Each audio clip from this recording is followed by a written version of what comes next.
Striker muda susul naturalisasi oleh Romedi, bawa-bawa Thailand, pengamat nasional Cindy regenerasi ala STY. Kabar baik, supporter Garuda bakal berahkan Stadion Australia. Bocoran strategi STY usai gagal di Piala AFF 2024. Push leg di bawah, laju simak informasi selengkapnya sebagai berikut.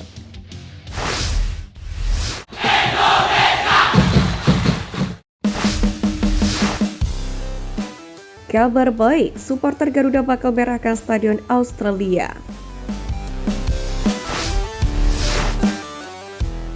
Laga timnas Indonesia di Piala AFF 2024 telah usai. Kini perhatian beralih pada perjuangan timnas senior di kualifikasi Piala Dunia 2026.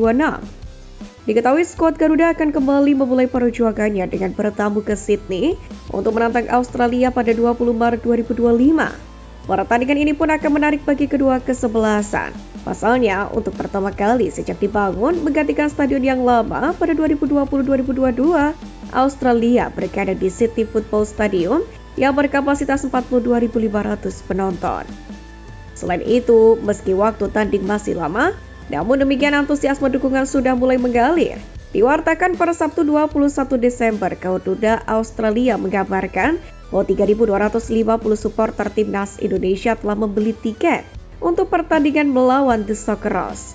Pendukung timnas Indonesia ini akan ditempatkan di tribun selatan Sydney Football Stadium dan diminta untuk tidak membeli tiket tribun utara yang bakal diisi oleh fans tuan rumah. Sebagai informasi, untuk di putaran ketiga kualifikasi Piala Dunia 2026 ini, Australia memang memutuskan untuk berpindah-pindah stadion dalam menyelenggarakan partai kandang.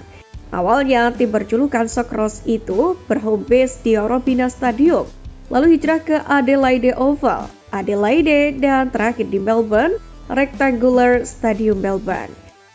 Total, rata-rata penonton Australia ketika bertindak sebagai tuan rumah adalah 32.784 fans. Dengan jumlah terbanyak adalah 46.219 pendukung saat menang 3-1 atas timnas Cina, tepatnya pada 10 Oktober 2024. Tentu ini akan menjadi tantangan tersendiri untuk timnas Indonesia.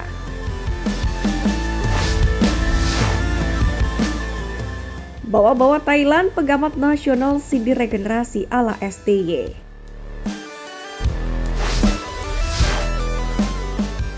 Selesai kegagalan melaju ke partai semifinal Piala AFF 2024 karena dihentikan oleh Filipina, timnas Indonesia diminta belajar dari Thailand. Hal ini disampaikan oleh pengamat sepak bola nasional Akmal Marhali. Menurutnya, regenerasi yang diinginkan timnas Indonesia tidak sejalan dengan pencapaian baik di Piala AFF. Akmal sendiri beranggapan bahwa Thailand sukses melakukan regenerasi di skuadnya, berbeda dengan Indonesia. Kalau kita lihat kan misalnya regenerasi yang bagus dilakukan contoh Thailand, ya kan mereka tetap mengkombinasikan pemain muda dengan pemain senior, pemain terhasil dangda tidak dibawa, ya kan yang senior, Canatip tidak dibawa, tapi kombinasinya tetap penopang utamanya adalah pemain senior, pemain mudanya ikut pemain senior. Selain itu, dia pun menilai permainan Thailand saat ini paling konsisten di Piala AFF 2024. Terkait kekalahan atas The Askal sendiri, pengamat sepak bola Indonesia Akmal Marhali ini mengatakan, sebenarnya Filipina tidak terlalu bagus, namun memang mereka unggul pengalaman. Pemain jangan dibully, mereka sudah menunjukkan perjuangan yang luar biasa. Pelatihlah yang harus bertanggung jawab. Ini adalah kegagalan keputusan yang diambil pelatih, termasuk kegagalan strategi, sehingga pemain muda kita terbebani untuk menggantikan seniornya di event yang kita belum pernah juara. Terang pria yang juga founder Save Our Socceroos tersebut. Seperti yang diketahui, kekalahan atas Filipina ini menjadi kegagalan pertama Indonesia melaju ke semifinal pada beberapa edisi terakhir ASEAN Cup Piala AFF setelah sebelumnya gagal lolos dari babak grup terjadi pada 2018 silam. Bocoran strategi STY usai gagal di Piala AFF 2024. Timnas Indonesia harus tersingkir dari ASEAN Cup 2024. Menurunkan banyak pemain muda, memberikan konsekuensi besar dan itulah yang sudah ditanggung Sintayong dan timnas Indonesia. Meski begitu, kiprah para pemain muda yang diturunkan di Piala AFF tahun ini merupakan bagian dari strategi timnas Indonesia di agenda selanjutnya. Marcelino Ferdinand dan kawan-kawan diproyeksikan untuk bisa tampil cemerlang di SEA Games 2024 dan Piala Asia U23 2026. Karena itulah fans timnas Indonesia dirasa tidak perlu khawatir, karena tampil di Piala AFF tahun ini memang bagian dari langkah regenerasi skuad Garuda. Terlebih, timnas Indonesia yang dibawa ke ASEAN Cup 2024 memang jarang mendapatkan bermain di ajang internasional dengan mayoritas berasal dari liga lokal. Skuad hari ini memang akan bermain di Piala Asia U23 dan SEA Games. Jadi tidak perlu khawatir dari fans sebagai melawan timnas senior berbagai negara juga, kata Sintayong.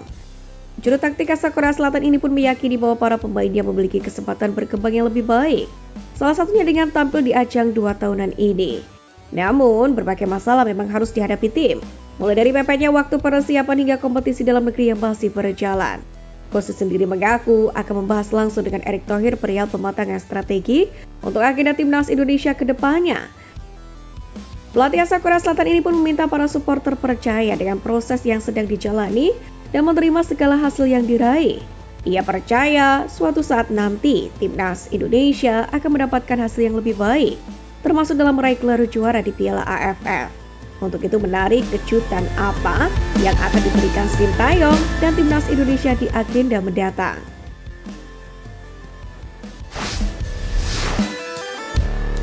Striker muda susul naturalisasi oleh Romedi.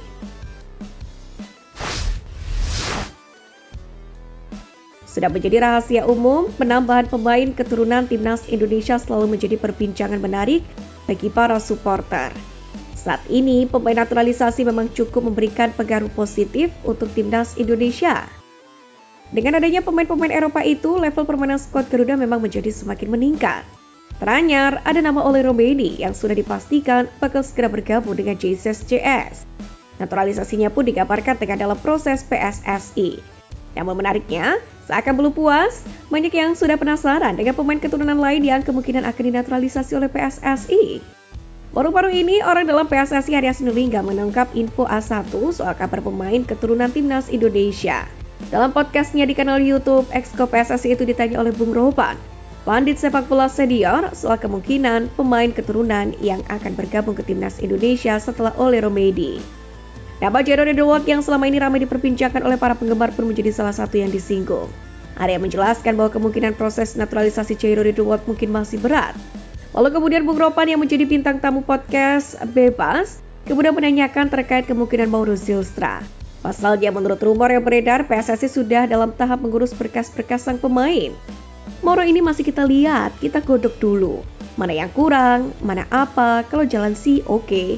Memang namanya sudah masuk tapi kan kita masih proses dulu. Demikianlah penjelasan dari Arya Sinulinga. Meski mengiyakan, Arya Sinulinga menekankan jika pihak PSSI tidak menjanjikan hal itu. Sementara, menurut Arya apabila benar nantinya skuad Garuda bisa lolos ke Piala Dunia, maka semua pendukung harus memiliki pola pikir yang sama seperti Erick Thohir.